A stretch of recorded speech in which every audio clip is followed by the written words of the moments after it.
स्वागत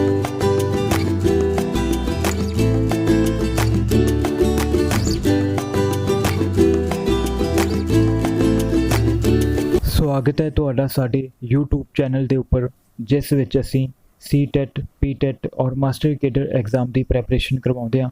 और इस तो इलावा पंजाब दे विच जिन्ने भी एग्जाम ने जिन्हां विच हिस्टरी, पोलीटिकल साइंस और जियोग्राफी आउंदा हैगा जी, उन्हां सारी एग्जाम की असीं प्रैपरेशन इस चैनल उपर कराउंदे हां जी। और तुसीं इस चैनल की प्लेलिस्ट विच जाके हरेक एग्जाम नाल संबंधित वीडियो देख सकते हो जी।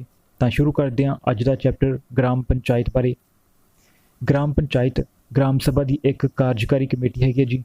और जेकर भारत की गल करिए तो समुचे भारत में 2,25,000 के करीब ग्राम पंचायत काम कर रही ने इस समय। और जेकर पंजाब की गल करिए तो पंजाब के 11,600 पंचायत जड़ियाँ कार्य कर रही ने। और ग्राम पंचायत नूं नगर पंचायत कहा जाता जी गुजरात दे विच, और कस्बा कहा जाता जी तमिलनाडु दे विच।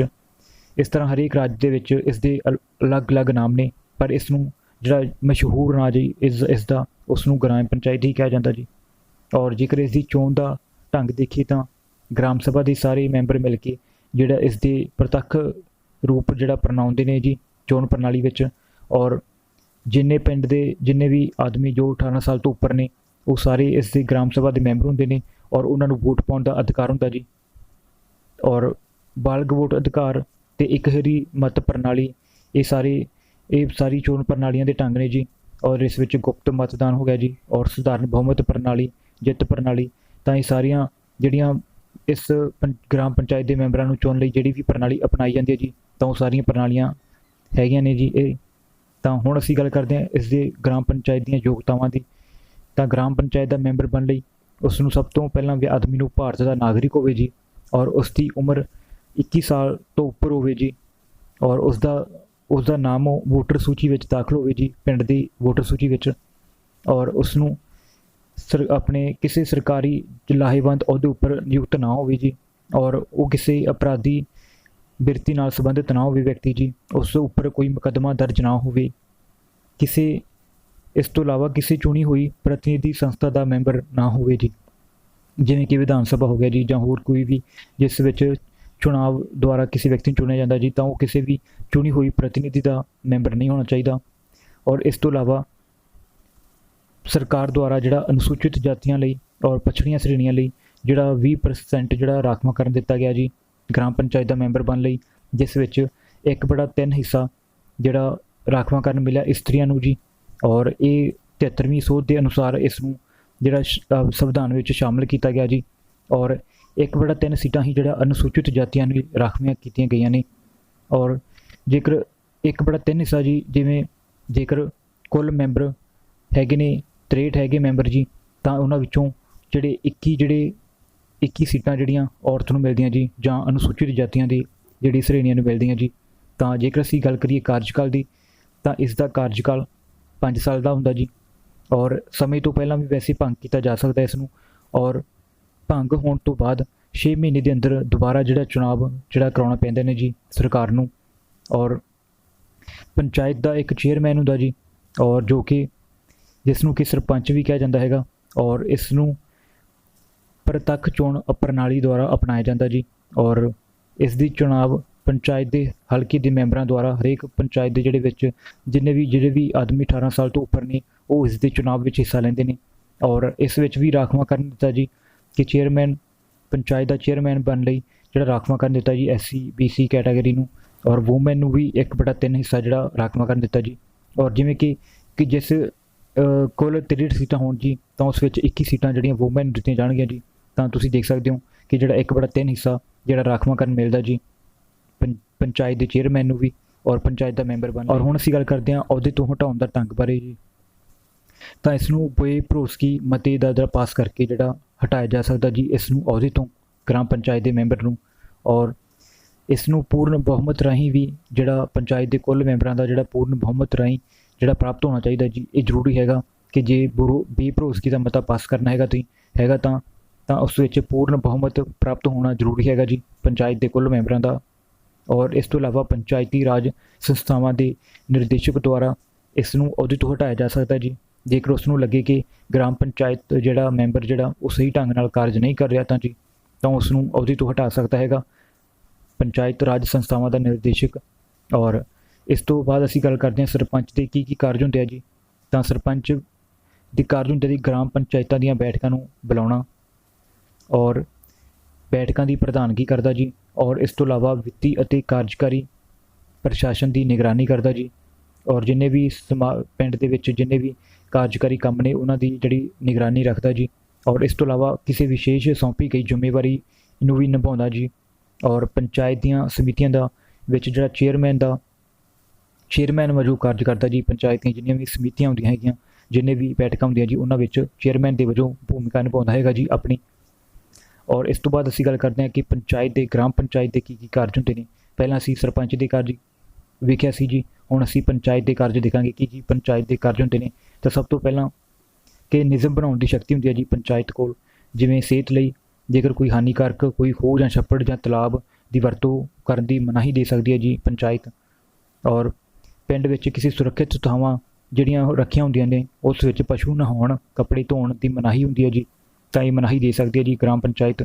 ਔਰ ਇਸ ਤੋਂ ਇਲਾਵਾ ਰਿਹਾਇਸ਼ੀ ਖੇਤਰ ਦੇ 220 ਗਜ ਦੇ ਅੰਦਰ ਜਿਹੜਾ ਹਾਨੀਕਾਰਕ ਵਸਤੂਆਂ ਨੂੰ ਸੁੱਟਣ ਦੀ ਮਨਾਹੀ ਹੁੰਦੀ ਹੈ ਜੀ। ਔਰ ਇਸ ਤੋਂ ਇਲਾਵਾ ਰਿਹਾਇਸ਼ੀ ਖੇਤਰਾਂ ਦੇ 440 ਗਜ ਦੇ ਅੰਦਰ ਜਿਹੜਾ ਕੱਪੜੇ ਰੰਗਣ ਦੇ ਨਿਯਮ ਬਣਾਉਂਦੀ ਹੈਗੀ ਜੀ ਪੰਚਾਇਤ। ਔਰ ਇਸ ਤੋਂ ਇਲਾਵਾ 220 ਗਜ ਦੇ ਅੰਦਰ ਜਿਹੜਾ ਪੱਥਰ ਸੁੱਟਣ ਦੀ ਜਾਂ ਪੱਥਰ ਕੱਢਣ ਦੀ ਜਾਂ ਕੋਈ ਵੀ ਮਿੱਟੀ ਪੁੱਟਣ ਦੀ ਮਨਾਹੀ ਹੁੰਦੀ ਹੈ ਜੀ ਰਿਹਾਇਸ਼ੀ ਖੇਤਰ ਵਿੱਚ। ਔਰ ਇਸ ਤੋਂ ਇਲਾਵਾ 880 ਗਜ ਦੇ ਅੰਦਰ ਜਿਹੜਾ ਇੱਟਾਂ ਦੇ ਭੱਠੇ ਦੇ ਨਿਯਮ ਜਿਹੜੇ ਬਣਾਏ ਜਾਂਦੇ ਨੇ ਕਿ ਰਿਹਾਇਸ਼ੀ ਖੇਤਰਾਂ ਵਿੱਚ ਭੱਠੇ ਦਾ ਨਿਰਮਾਣ ਨਹੀਂ ਹੋ ਸਕਦਾ ਜੀ। ਔਰ ਇਸ ਤੋਂ ਇਲਾਵਾ ਨਸ਼ੀਲੀਆਂ ਵਸਤੂਆਂ ਸੰਬੰਧੀ ਵੀ ਨਿਯਮ ਬਣਾਉਂਦੀ ਹੈ ਜੀ ਪੰਚਾਇਤ। ਔਰ ਇਸ ਤੋਂ ਇਲਾਵਾ ਹੋਰ ਵੀ ਬਹੁਤ ਸਾਰੇ ਜਿਹੜੇ ਕਾਰਜ ਨੇ ਜਿਹੜੇ ਪੰਚਾਇਤ ਦੁਆਰਾ ਕੀਤੇ ਜਾਂਦੇ ਨੇ, ਜਿਵੇਂ ਕਿ ਛੋਟੇ ਕਰਮਚਾਰੀਆਂ ਦੇ ਦੁਰਵਿਹਾਰ ਸੰਬੰਧੀ ਜਿਹੜੀ ਜਾਂਚ ਪੜਤਾਲ ਕਰਦੀ ਹੈ ਜੀ ਅਤੇ ਉਸ ਦੀ ਜਿਹੜੀ ਰਿਪੋਰਟ SDM ਨੂੰ ਔਰ ਡਿਪਟੀ ਕਮਿਸ਼ਨਰ ਨੂੰ ਸੌਂਪਦੀ ਹੈਗੀ ਹੈ ਜੀ। ਔਰ ਇਸ ਤੋਂ ਇਲਾਵਾ ਗਲੀਆਂ ਦੇ ਜਿਹੜਾ ਨਾਮਕਰਨ ਕਰਦੀ ਹੈ ਜੀ ਔਰ ਮਕਾਨਾਂ ਦਾ ਨਾਮਕਰਨ ਕਰਦੀ ਹੈ ਜੀ, ਉਹਨਾਂ ਦੇ ਨੰਬਰ ਨਿਸ਼ਚਿਤ ਕਰਦੀ ਹੈਗੀ ਹੈ ਜੀ। ਤਾਂ ਇਹ ਸਾਰੀ ਸ਼ਕਤੀ ਪੰਚਾਇਤ ਕੋਲ ਹੁੰਦੀ ਹੈਗੀ ਆ। ਔਰ ਇਸ ਤੋਂ ਇਲਾਵਾ ਫੌਜਦਾਰੀ ਅਪਰਾਧਾਂ ਬਾਰੇ ਕੁਝ ਨਿਆਇਕ ਕਾਰਜਕਾਰ ਜਿਹੜੇ ਮਿਲੇ ਹੁੰਦੇ ਨੇ ਪੰਚਾਇਤ ਨੂੰ। ਔਰ ਪੰਚਾਇਤ ਵੀ ਕਿਸੇ ਅਪਰਾਧੀ ਦੇ ਵਿਰੁੱਧ ਜਿਹੜਾ ਜ਼ਿਲ੍ਹਾ ਮੈਜਿਸਟ੍ਰੇਟ ਨੂੰ ਜਿਹੜੀ ਖਬਰ ਕਰ ਦਿੰਦੀ ਹੈ ਜੀ। ਔਰ ਇਸ ਤਰ੍ਹਾਂ ਜਿਹੜਾ ਉਸ ਨੂੰ ਪੰਚਾਇਤ ਦੇ ਸਾਹਮਣੇ ਹਾਜ਼ਰ ਹੋਣ ਲਈ ਜਿਹੜਾ ਜ਼ਿਲ੍ਹਾ ਮੈਜਿਸਟ੍ਰੇਟ ਨੂੰ ਪੱਤਰ ਸੌਂਪ ਸਕਦੀ ਹੈਗੀ ਆ। ਔਰ ਅਪਰਾਧੀ ਨੂੰ ਜ਼ਿਲ੍ਹਾ ਪੰਚਾਇਤ ਦੇ ਸਾਹਮਣੇ ਪੇਸ਼ ਹੋਣਾ ਪੈਂਦਾ ਜੀ। ਔਰ ਇਸ ਤੋਂ ਇਲਾਵਾ ਚੌਕੀਦਾਰੀ ਜਾਂ ਠੀਕਰੀ ਪਹਿਰੇ ਦੇ ਕਾਰਜ ਕਰਦੀ ਹੈਗੀ। ਔਰ ਇਸ ਤੋਂ ਇਲਾਵਾ ਟੈਕਸ ਲਗਾਉਣ ਦੀ ਸ਼ਕਤੀ ਵੀ ਪੰਚਾਇਤ ਕੋਲ ਹੁੰਦੀ ਹੈ ਜੀ। ਉਹ ਪਿੰਡ ਦੇ ਕਿੰਨੇ ਵੀ ਸ਼ਮਸ਼ਾਨ ਘਾਟ ਉੱਪਰ ਟੈਕਸ ਲਗਾ ਸਕਦੀ ਹੈ ਜੀ, ਹੋਰ ਜ਼ਮੀਨ ਉੱਪਰ ਟੈਕਸ ਲਗਾ ਸਕਦੀ ਹੈਗੀ ਆ, ਆਮਦਨ ਦੇ ਉੱਪਰ ਟੈਕਸ ਲਗਾ ਸਕਦੀ ਹੈ ਜੀ, ਹੋਰ ਪਾਣੀ ਦੇ ਉੱਪਰ ਟੈਕਸ ਲਗਾ ਸਕਦੀ ਹੈ ਜੀ। ਔਰ ਇਸ ਤੋਂ ਇਲਾਵਾ ਨਾਲੀਆਂ ਦੇ ਪ੍ਰਬੰਧ ਨੂੰ ਚਲਾਉਣ ਵਿੱਚ ਵੀ ਟੈਕਸ ਲਗਾ ਸਕਦੀ ਹੈ ਜੀ। ਔਰ ਇਸ ਤੋਂ ਇਲਾਵਾ ਪੰਚਾਇਤ ਦਾ ਲੇਖਾ ਕਾਰਜ, ਪੰਚਾਇਤ ਦਾ ਲੇਖਾ ਰਿਕਾਰਡ ਔਰ ਲੇਖਾ ਪ੍ਰੀਖਿਅਕ ਇਹਨਾਂ ਸਾਰਿਆਂ ਦਾ ਪ੍ਰੀਖਣ ਕਰਦੀ ਹੈ ਜੀ ਪੰਚਾਇਤ। ਔਰ ਇਸ ਤੋਂ ਇਲਾਵਾ ਹੋਰ ਵੀ ਬਹੁਤ ਸਾਰੇ ਕੰਮ ਨੇ ਜਿਹੜੇ ਕਿ ਪੰਚਾਇਤ ਦੁਆਰਾ ਕੀਤੇ ਜਾਂਦੇ ਨੇ, ਤਾਂ ਉਹਨਾਂ ਦੀ ਇੱਕ ਵਾਰੀ ਅਸੀਂ ਦੇਖ ਲੈਂਦੇ ਹਾਂ ਜੀ। ਤਾਂ ਸੰਸਕਾਰ ਜਾਂ ਦਫਨਾਉਣ ਦੀਆਂ ਥਾਵਾਂ 'ਤੇ ਪ੍ਰਬੰਧ ਕਰਦੀ ਹੈ ਜੀ। ਸਰਵਜਨਿਕ ਥਾਵਾਂ ਦੇ ਉੱਪਰ ਰੌਸ਼ਨੀ ਦਾ ਪ੍ਰਬੰਧ ਕਰਦੀ ਹੈ ਜੀ। ਔਰ ਇਸ ਤੋਂ ਇਲਾਵਾ ਯਾਤਰੀਆਂ ਦੇ ਠਹਿਰਨ ਲਈ ਬਿਲਡਿੰਗਾਂ ਦਾ ਪ੍ਰਬੰਧ ਕਰਦੀ ਹੈ ਜੀ। ਔਰ ਜਾਨਵਰਾਂ ਲਈ ਪਾਣੀ ਦੇ ਛੱਪੜਾਂ ਦਾ ਪ੍ਰਬੰਧ ਕਰਦੀ ਹੈ ਜੀ, ਜਾਨਵਰਾਂ ਦੇ ਪੀਣ ਲਈ। ਔਰ ਗਰੀਬਾਂ ਦੀ ਸਹਾਇਤਾ, ਸਰਵਜਨਿਕ ਸਿਹਤ ਅਤੇ ਸਫਾਈ ਦਾ ਪ੍ਰਬੰਧ ਕਰਦੀ ਹੈ ਜੀ। ਔਰ ਇਸ ਤੋਂ ਇਲਾਵਾ ਸਰਵਜਨਿਕ ਤਿਉਹਾਰ, ਧਾਰਮਿਕ ਤਿਉਹਾਰ ਨੂੰ ਛੱਡ ਕੇ ਮਨਾਉਣ ਜਾਂ ਸੰਗਠਨ ਕਰਨਾ ਜੀ। ਔਰ ਇਸ ਤੋਂ ਇਲਾਵਾ ਖੇਤੀਬਾੜੀ ਅਤੇ ਘਰੇਲੂ ਮੰਤਵਾਂ ਲਈ ਜਿਹੜਾ ਜ਼ਰੂਰੀ ਜਾਨਵਰਾਂ ਦੀਆਂ ਨਸਲਾਂ ਦੇ ਵਿੱਚ ਸੁਧਾਰ ਕਰਦੀ ਹੈ ਜੀ। ਔਰ ਇਸ ਤੋਂ ਇਲਾਵਾ ਸਰਵਜਨਿਕ ਬਾਗਾਂ, ਖੇਡ ਦੇ ਮੈਦਾਨਾਂ, ਮਨੋਰੰਜਨ ਪਾਰਕਾਂ, ਖੇਡ ਅਤੇ ਮੇਲਿਆਂ ਖੇਡਾਂ ਲਈ ਜ਼ਰੂਰੀ ਜਿਹੜੇ ਸਾਜੋ ਸਮਾਨ ਅਤੇ ਟੂਰਨਾਮੈਂਟ ਦਾ ਪ੍ਰਬੰਧ ਕਰਦੀ ਹੈ ਜੀ। ਔਰ ਇਸ ਤੋਂ ਇਲਾਵਾ ਲਾਇਬ੍ਰੇਰੀਆਂ ਦਾ ਅਤੇ ਪੜ੍ਹਨ ਕਮਰਿਆਂ ਦਾ ਰੱਖ ਰਖਾਓ ਕਰਦੀ ਹੈ ਜੀ। ਔਰ ਇਸ ਤੋਂ ਇਲਾਵਾ ਪਸ਼ੂ, ਘੋੜੇ ਅਤੇ ਊਠਾਂ ਦਾ ਜਿਹੜਾ ਖਰੀਦ ਵੇਚ ਅਤੇ ਰਜਿਸਟ੍ਰੇਸ਼ਨ ਦੇ ਕਾਰਜ ਪੰਚਾਇਤ ਦੁਆਰਾ ਕੀਤੇ ਜਾਂਦੇ ਆ ਜੀ। ਔਰ ਇਸ ਤੋਂ ਇਲਾਵਾ ਖੇਤੀਬਾੜੀ ਨਾਲ ਸੰਬੰਧਿਤ ਪੇਂਡੂ ਉਦਯੋਗਾਂ ਦੇ ਧੰਦਿਆਂ ਦਾ ਵਿਕਾਸ ਕਰਦੀ ਹੈ ਜੀ। ਔਰ ਕਾਸ਼ਤਕਾਰਾਂ ਲਈ ਦਾਣਾ ਫੰਡ ਬਣਾਉਣ ਅਤੇ ਕਾਸ਼ਤਕਾਰਾਂ ਨੂੰ ਖੇਤੀ ਲਈ ਜ਼ਰੂਰੀ ਬੀਜਾਂ ਦਾ ਕਰਜ਼ਾ ਦੇਣਾ ਅਤੇ ਇਸ ਸੰਬੰਧ ਵਿੱਚ ਜ਼ਰੂਰੀ ਸ਼ਰਤਾਂ ਨਿਸ਼ਚਿਤ ਕਰਦੀ ਹੈ ਜੀ। ਔਰ ਇਸ ਤੋਂ ਇਲਾਵਾ ਸਰਵਜਨਿਕ ਵਸਤੂਆਂ ਲਈ ਜ਼ਰੂਰੀ ਬਿਲਡਿੰਗਾਂ ਔਰ ਹੋਰ ਥਾਵਾਂ ਦੀ ਉਸਾਰੀ ਅਤੇ ਮੁਰੰਮਤ ਅਤੇ ਰੱਖ ਰਖਾਓ ਕਰਦੀ ਹੈ ਜੀ।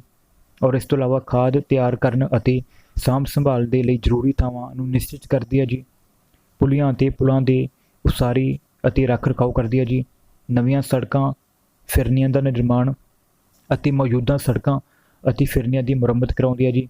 ਔਰ ਖੇਤੀਬਾੜੀ ਨਾਲ ਸੰਬੰਧਿਤ ਉન્નਤ ਢੰਗ ਦੇ ਜਿਹੜੇ ਵਿਕਸਿਤ ਕੀਤੇ ਜਾਣ ਵਾਲੀਆਂ ਸਕੀਮਾਂ ਤਿਆਰ ਕਰਨ ਅਤੇ ਉਹਨਾਂ ਦੀ ਵਰਤੋਂ ਕਰਨ ਦਾ ਜਿਹੜਾ ਕੰਮ ਕਰਦੀ ਹੈ ਜੀ। ਔਰ ਇਸ ਤੋਂ ਇਲਾਵਾ ਘਰੇਲੂ ਅਤੇ ਪਸ਼ੂਆਂ ਦੀ ਪੀਣ ਲਈ ਪਾਣੀ ਦੀ ਜਿਹੜੀ ਪੂਰਤੀ ਕਰਦੀ ਹੈ ਜੀ। ਔਰ ਇਸ ਤਰ੍ਹਾਂ ਜਿਹੜਾ ਪੰਚਾਇਤ ਦੇ ਉੱਪਰ ਹੋਰ ਵੀ ਜਿਹੜੇ ਬਹੁਤ ਕੰਮ ਹੁੰਦੇ ਨੇ ਜੀ।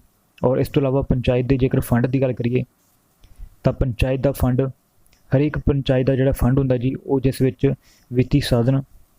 ਵਿੱਚ ਸਾਰੇ ਵਿੱਤੀ ਸਾਧਨਾਂ ਤੋਂ ਪ੍ਰਾਪਤ ਆਮਦਨ ਜੀ ਜਮ੍ਹਾਂ ਕੀਤੀ ਜਾਂਦੀ ਹੈ ਜੀ।